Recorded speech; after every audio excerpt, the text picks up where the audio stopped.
Bom, nesse vídeo eu quero falar aqui sobre que história é essa, né, de que o Matheus Pereira foi convocado, até porque foi visto uma foto dele lá no site da Conmebol com a camisa da seleção brasileira. Eu vou trazer aqui um pouco mais de detalhes. Quero falar também sobre o Gustavo Scarpa, que falou, né, do Cruzeiro nesse clássico no final de semana, elogiando a equipe do Cruzeiro e tudo mais. Enfim, vou trazer aqui um pouco mais de detalhes e principalmente sobre o Barreal, onde a tendência é que o Cruzeiro nesses meses de agosto e setembro avance para a compra em definitivo, né, do atleta, que tem um valor fixado em um preço que, pelo que ele tem jogado, pode ser que fique ainda mais barato, né, daqui para o final do ano. Enfim, muito dificilmente o Cruzeiro vai deixar para fazer e exercer essa opção de compra, né, somente no final da temporada. Só antes de começarmos, aproveite aqui para deixar seu like, também se inscrever no nosso canal. Me chamo Gustavo, esse aqui é o canal Cruzeiro News, contei que sua ajuda para chegarmos aqui a esse objetivo, que é de 44 mil inscritos. Então, você está assistindo aqui embaixo e ainda não se inscreveu, deixe seu like, se inscreve, que com certeza nos ajuda bastante. Você sempre recebe, né, aqui os vídeos, sempre em primeira mão. E lembrando que tem um salve aqui para vocês que comentaram no meu último vídeo. Se você quiser aparecer aqui, já sabe, só deixa aqui embaixo o seu nome, a sua cidade, que eu sempre mando o abraço aqui para vocês, tá? Primeiro é para o Rodrigo Faria, ele que é lá de Pompeu, Minas Gerais. Um abraço, tá sempre aqui comentando os vídeos. E o segundo é para o Cláudio Roberto. Muito obrigado, Cláudio. Um abraço. Se você quiser aparecer aqui, deixa embaixo o seu nome, a sua cidade. Com certeza eu mando um salve aqui para vocês. Então vamos lá. Bom, quero começar falando aqui sobre o Gustavo Scarpa, né, que deu entrevista à Rádio Itatiaia falando sobre isso. Scarpa do Atlético Mineiro rasga elogios ao Cruzeiro, melhor futebol do campeonato, né? Então, o jogador elogiando a equipe do Cruzeiro e tudo mais, que é normal, né? Antes do clássico assim acontecer algumas respostas como essa. O jogador então que nessa atual temporada tem aí 38 jogos, 8 gols e 7 assistências. O Cruzeiro meio que deu uma revivida dele, né? Depois daquela final do Campeonato Mineiro, mas é um bom jogador também, né? Enfim, muita gente comparava ele com o Matheus Pereira, eu prefiro muito mais o Matheus Pereira, né? Agora eu falo um pouco mais sobre ele, que tem no ano 9 gols e 12 assistências, basicamente o dobro, né, de assistências e um gol a mais do que o Gustavo Scarpa. Enfim, jogo que o Cruzeiro tem nessa responsabilidade de vencer. Olha, eu diria que por ser um clássico é difícil você falar isso, mas querendo ou não, o Cruzeiro aparece como favorito, seria muito importante até mesmo, né, para a tabela da Série A, se você for ver aqui, ó. Cruzeiro com uma vitória dessa poderia colar de vez, né, ali no G3. Uma pena foi ter perdido esse jogo contra o Fortaleza, que acabou perdendo também a própria posição, né, para o Fortaleza, mas chegar ali no G4 tranquilamente, até porque temos um jogo a menos em relação, por exemplo, ao Palmeiras, e poderíamos, né, ficar com 38 pontos conquistados. Até porque até o G6, G7 não está garantido, né? Então o Cruzeiro tem que sim conseguir essa vitória, até para não ter chances, né, de reanimar o rival, que chegaria, por exemplo, com uma vitória a 31 pontos, e aproveitar esse bom momento para ter essa vitória diante do Atlético Mineiro. Até o que falou, né, o Pedro Lourenço, é basicamente isso, sobre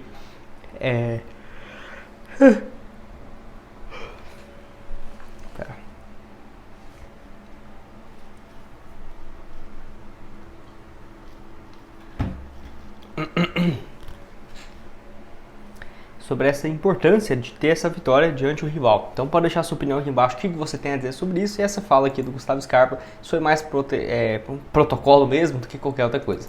Vamos falar agora então sobre essa convocação do Matheus Pereira. Que história é essa, né? Vou deixar aqui o portal Cruzeiro Notícias, que também trouxe essa informação, tá aqui, ó. Um fato curioso chamou a atenção nas redes sociais nos últimos dias, né? Que o camisa 10 Matheus Pereira, em sua foto na lista de relacionados na Copa Sul-Americana, no site da Conmebol, aparece com a camisa da seleção brasileira.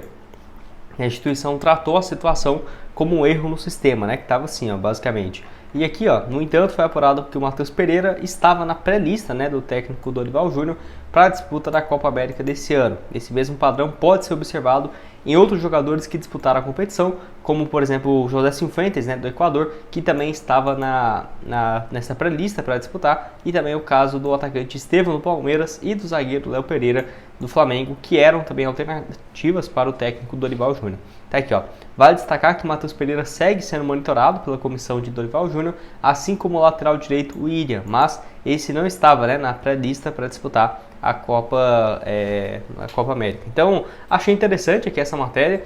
Geralmente sempre tem essa pré-lista e, sinceramente, eu nem acho que essa foto aqui seja real, vamos colocar assim, do tipo, ele vestiu a camisa da seleção brasileira e tudo mais.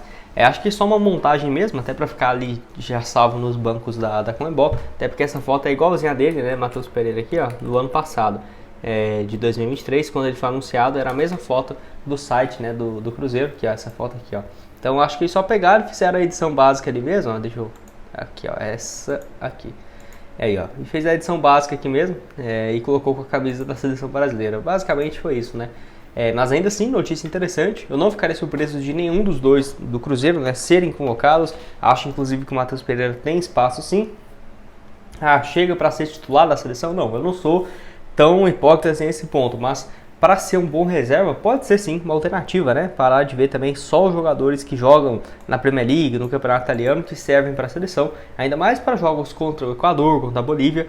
O Matheus Pereira pode, dependendo, até mesmo ser mais decisivo, né? Levar mais sério um confronto desse do que, por exemplo, um jogador que já está tão acostumado a jogar esses jogos que, pô, já jogou vários jogos mais importantes, acaba nem levando tão a sério. Tenho certeza, se tivesse feito uma mistura aqui dos melhores jogadores do Brasileirão, com os 3 melhores da seleção brasileira, o Brasil teria um desempenho melhor ou até parecido, né, do que teve na última Copa América. Enfim, o William, eu acho que nesse momento é mais provável de ser convocado do que o do Matheus Pereira, justamente pela carência nesse setor de lateral. E o Matheus Pereira, se for entrar para uma opção no meio também, eu vejo que o Brasil tem uma carência gigante, né, de meia de criação. Basicamente é ele e o Paquetá e o Rafael Veiga nessa vaga. Não temos, tá, tantas alternativas assim. É claro, o Neymar, quando voltar, vejo ele atuando mais por dentro e aí complica um pouco, né, cair.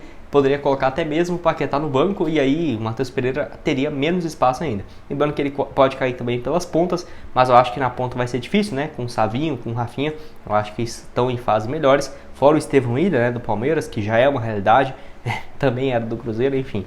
E na ponta esquerda também não, né? Então seria mais para esse setor de meia. O que você tem a dizer sobre isso? Matheus Pereira, então, que tem 9 gols, 12 assistências no ano, no Brasileirão 6 gols e 4 passes. O último gol dele foi contra o Bragantino, tá precisando deixar o dele, hein? Quem sabe nesse duelo contra o Atlético Mineiro, mas vale destacar, né? Deu assistências aí contra a equipe do Botafogo, que foram 2, então vem de uma fase sensacional no Campeonato Brasileiro. Antes disso, se você quiser apostar nesse clássico contra o Atlético Mineiro, está aqui as cotações para esse duelo, né? Uma vitória do Cruzeiro em casa pagando 2,15 a cada real apostado. Então R$100 aqui, por exemplo, para o Cruzeiro vencer, voltando 215 aqui na Esportiva. Lembrando que para você apostar bem simples, o link vai estar aqui embaixo na descrição. Você clica lá, pode começar a apostar a partir de R$1 e tem várias das competições, né? Você pode ver aqui em clubes internacionais, você vê aqui em Taça Sul-Americana, que tem também esse compromisso contra o Boca Juniors. Vitória do Cruzeiro fora de casa, pagando então 3,15 a cada real apostado. Para o Cruzeiro vencer o Clássico e o Boca Juniors fora, pagando 7,42. Ou empate também, né? O Cruzeiro venceu o Atlético e empatar com o Boca Juniors. 6,80. R$100 virando 688. Para você começar bem simples, o link da Esportiva está aqui embaixo na descrição e também no primeiro comentário fixado. Então vamos falar agora sobre ele, né? Sobre o Barreal, até porque temos aqui algumas notícias, já tem um tempo, né? De que o Cruzeiro tem interesse em comprar o jogador, justamente depois daquela sequência muito boa, né, de jogos que ele teve contra o Corinthians, contra o Botafogo, e nos últimos jogos também que ele marcaram gols, né, que foram esses, mas sempre com boas atuações, até aqui então assistência contra o Grêmio, gol contra o Corinthians e também esse gol no último duelo contra o Botafogo. Contra o Fortaleza foi uma partida bem abaixo dele também, achei ok, mas deixou a desejar, mas ainda assim a tendência é que o Cruzeiro faça essa compra em agosto a setembro desse ano, tá? Vale lembrar que todos os jogadores do Cruzeiro que estavam emprestados como opção de compra foram comprados muito antes desse fim. No caso, os jogadores que vinham sendo titulares. Por exemplo, o Matheus Pereira, o empréstimo dele que até agora no final de julho. Ou seja, o Cruzeiro poderia ter deixado para o último momento para fazer essa compra, até porque tinha a possibilidade. Mas com medo, né, de aparecer um outro clube, aparecer alguma outra história, o Cruzeiro já meio que tinha um encaminhamento desde janeiro, fevereiro, quando ainda estava com o Ronaldo. Naquela época, acho que foi em março, né, quando o Ronaldo foi lá para o Al Hilal, passar um tempo na Arábia, já tinha tudo bem encaminhado. João Marcelo também, meio que 3 meses antes, né, de terminar o empréstimo, ele já tinha sido comprado em definitivo. E o Barreal, até dezembro, eu não ficaria nada surpreso se em setembro, no máximo, o Cruzeiro já tivesse um encaminhamento para essa sua compra. Basicamente, né, 4 milhões de dólares, seria um pouco mais do que os 20 milhões, por conta da alta do dólar. Então, vamos colocar uns 22 milhões e meio, 23 milhões de reais, que pelo que ele tem jogado, eu acho que Eu sou aí batendo. Eu acho que vale muito a pena, né? Pô, acho que não seria nada de exagero. No Campeonato Brasileiro mesmo, ele tem crescido de produção, até porque se você for analisar, no Campeonato Mineiro, 3 partidas, não marcou nenhum gol, nenhuma assistência, mas somou apenas 39 minutos que ele tinha acabado de chegar. Na Sul-Americana mesmo, com jogos com times mais fracos, 5 partidas, não marcou nenhum gol e nenhum passe, mas ele fez boas atuações. Mas no Brasileirão, aí sim, né, 15 jogos, 2 gols e 3 assistências, gosto bastante dele, tem 24 anos de idade, que foi completado no último mês de julho, e enfim, acho que valeria sim a pena essa investida, né, pelo Barreal. E você acha que compensaria 25, 23 milhões de reais? Pode deixar sua opinião aqui embaixo nos comentários. Lembrando que o Cruzeiro não pagou nada, tá? Para ter esse empréstimo do jogador. Vou deixar aqui para vocês também outras sugestões de conteúdos que eu já trouxe aqui no canal. O link da Esportiva para você começar a apostar a partir de R$1 nesse próximo jogo contra o Atlético e o Boca Juniors. E nos vemos então numa próxima. Valeu, galera!